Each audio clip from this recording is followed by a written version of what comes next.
Well, we're in the studio again, Gordon, and we're talking about our least favorite subject. That'd be Barack Obama.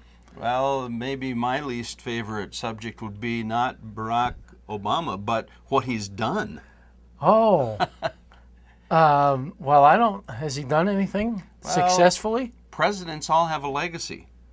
Yes, I know, and there's been a lot of talk lately about his legacy, and I was looking at it myself, and Not to be confused with lethargy.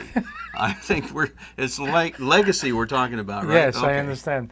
I couldn't find anything he was successful at.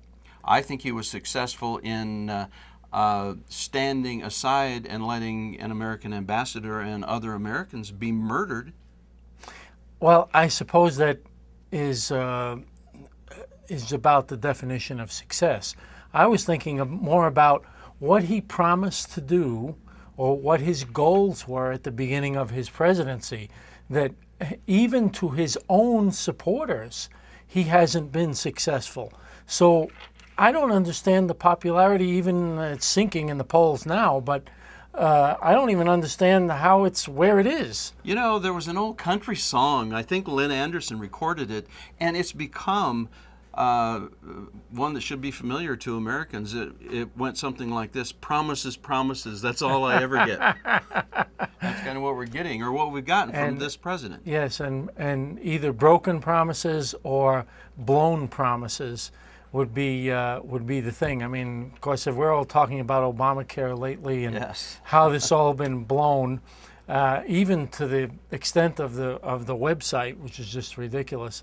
But that's not the real issue. It's the inappropriate grab of the power of Obamacare. Well, your infamous top 10 list is something we'll want you to do an Obamacare top 10 list. But for today, I've got a top 5 list. You do? Of promises. That's all we ever get. All right. And broken ones at that. So are you going to start at 1 or start at 5? I'll let you decide. I'll start at 5. We'll build it up. Okay. Do you remember the promise that Obamacare will insure 30 million more Americans? Oh, so it's not doing that. Well, last I heard, South Dakota had signed up something less than 40 people.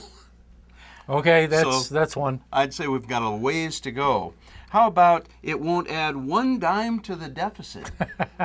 Maybe it will even, if that's laughable, maybe even it will reduce the deficit long term. Wow. I don't think that's happening. No, but that was a promise. Yes, it was. How about this one? You can keep your doctor. You can. Where? Like in the garage? In the closet or something. I don't know. It's crazy that we can even laugh about it because it's really very serious. I mean, that was a definite promise that he made. I talked to my doctor today who mended my thumb. You know, I smashed it on a steel post and nearly lost it. Final appointment today, and the doctor tells me that I might not be able to go back to him if Obamacare continues. How about this one? You can keep your own plan. Period. If you want to, yeah. So we were supposed to be in control of that, but apparently that's not so. And here's one of my very favorites. Is this number 1? Maybe this is number 1. It will lower health insurance premiums. How's that working out for you, America? I don't think it's working very well for anyone. But you know, the younger folks, that's anybody under 60 for me, is the younger folks me out. are really bearing the brunt of it because they're seeing probably the biggest increases in their premiums because they have to insure the rest of us. You know, as we're talking and I'm listening to the top 5 broken promises, I'd like to submit a top 3, maybe a top 4 list. Almost got him. I think it's a drone. I'd like to list the top 3 most responsible South Dakotans when it comes to Obamacare. Leave him alone. I missed him again. Maybe number one would be former Governor Mike Rounds, who sent his chief of staff to kill the Healthcare Freedom Act in South Dakota in the state Senate. I introduced it, and he blew it out of the water. It would have stopped Obamacare in South Dakota.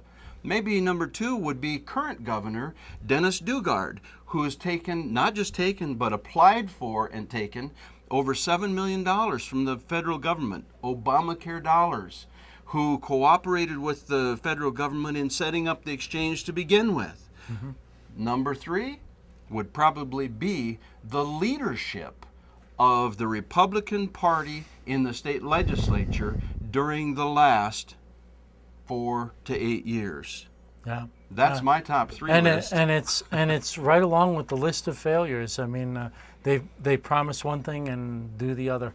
You know, Ed, I think that thing buzzing around here wasn't a drone. I think it maybe was just one of those aggressive fall flies. You know why I say that? Why? Because we're both still smiling, and I don't think it was armed. Well, let's pray that we keep smiling and the Republicans in the United States Congress get a backbone and repeal Obamacare.